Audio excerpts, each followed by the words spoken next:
Hi welcome to wonder women's SMS channel. ఈరోజైతే మన ఛానల్లో ఎమ్మి వంకాయ ములక్కాయ కర్రీ చేసేద్దామండి. చాలా టేస్టీగా ఉంటుంది, ఎమ్మీగా ఉంటుంది, తింటుంటే చాలా కమ్మగా ఉంటుంది. ఒకసారి ఇంగ్రీడియంట్స్ చెప్తాను, ప్రాసెస్ ఏంటో చెప్తాను. ఒకసారి మీరు కూడా చూసి చేసి మాకు కమెంట్ చేయాల్సిందిగా కోరుకుంటున్నాను. ప్లీజ్ మా ఛానల్ కనుక మీకు నచ్చినట్టయితే ప్లీజ్ సబ్స్క్రైబ్ చేసుకోండి, ఒక్క లైక్ ఇవ్వండి. Thank you. ప్రాసెస్ ఏంటో చూసేద్దామా? స్టవ్ మీద మూకుడు పెట్టుకుని తగినంత ఆయిల్ వేసుకోవాలి. సో ఆయిల్ హీట్ అయింది. దీంట్లో కొంచెం జీలకర్ర వేసుకోవాలి, అలాగే తగినంత ఆవాలు. ఈ రెండు మంచిగా ఫ్రై అయిపోవాలి. సో మంచిగా ఫ్రై అయిపోయినాయి కదా, ఇప్పుడైతే మనం ఆనియన్స్ వేసేద్దాం.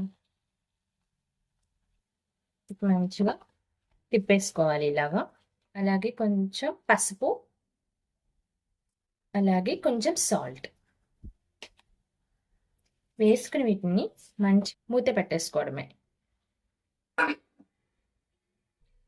ఒకసారి మూత తీసి చూద్దాం ఉల్లిపాయలు అనేవి వేగినాయి లేదు. ఉల్లిపాయలు అనేవి మంచిగా పర్ఫెక్ట్గా వేగిపోయినాయి కదా.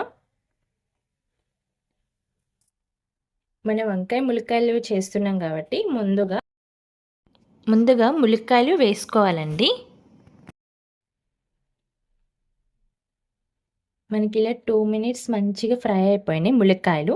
ఇప్పుడైతే ఇందులో వంకాయలు వేసేసుకుందాం.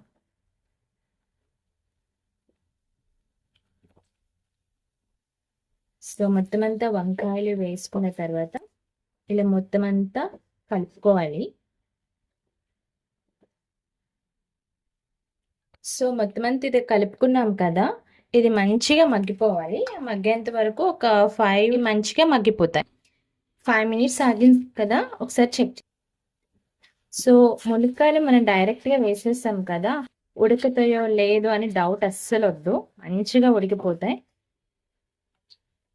సో ఇంకా కొంచెం మగ్గాలి.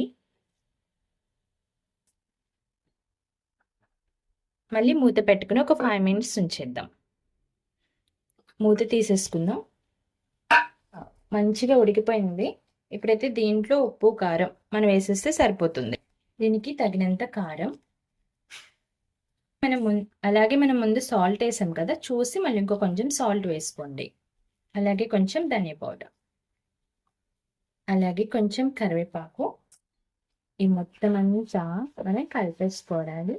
ఉప్పు కారం ఇవన్నీ వేసుకున్నాం కదా, మొత్తం అంతా ఇలా కలయి పెట్టేసుకోవాలి. మొత్తం అంతా ఇలా కలయి పెట్టేసుకున్నాం కదా ఉప్పు కారాన్ని. అలాగే అందులో కొంచెం టొమాటోస్ కూడా వేసేద్దాం.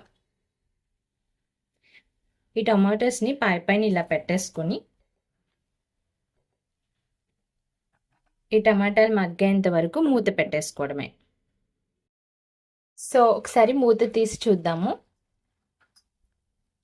మంచిగా ఉడికిపోయింది. ఇది ఒకసారి తిప్పేసుకుందాం.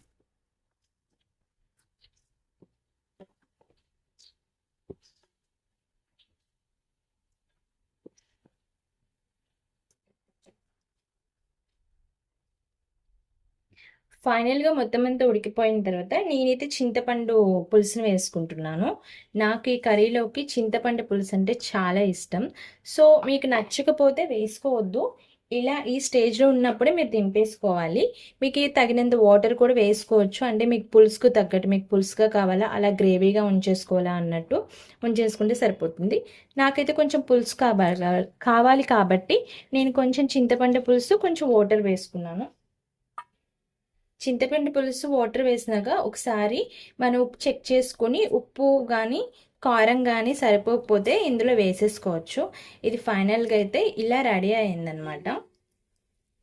సో ఇప్పుడైతే దీన్ని మూత పెట్టేసుకుని ఒక 10 మినిట్స్ సిమ్లోనే పెట్టుకుని ఉడికించుకోవాలి. ఒక 10 మినిట్స్ ఆగిన తర్వాత కర్రీ పరిస్థితి ఏంటో చూద్దాం. మంచిగా ఉడికిపోయింది. సో ఫైనల్గా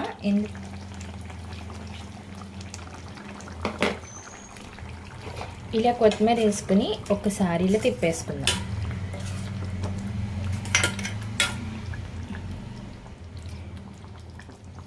ఇది ఒక 2 మినిట్స్ పాటు మళ్ళీ మూత పెట్టేసుకుని ఉడికించుకుందాం. మనకి ఆయిల్ అంతా పైకి తేలింది కదా, ఇప్పుడైతే కర్రీ అనేది పర్ఫెక్ట్ అనేది అయిపోయినట్టే. చాలా బాగుంటుందండి. వంకాయ ములక్కాయ కర్రీ అయితే సూపర్ టేస్టీగా ఉంటుంది. మీరు ఎప్పుడన్నా చింతపండు పులుసు పోయిపోతే అది కూడా వేసి మీరు ట్రై చేయండి. చాలా చాలా ఎమ్మీగా ఉంటుంది.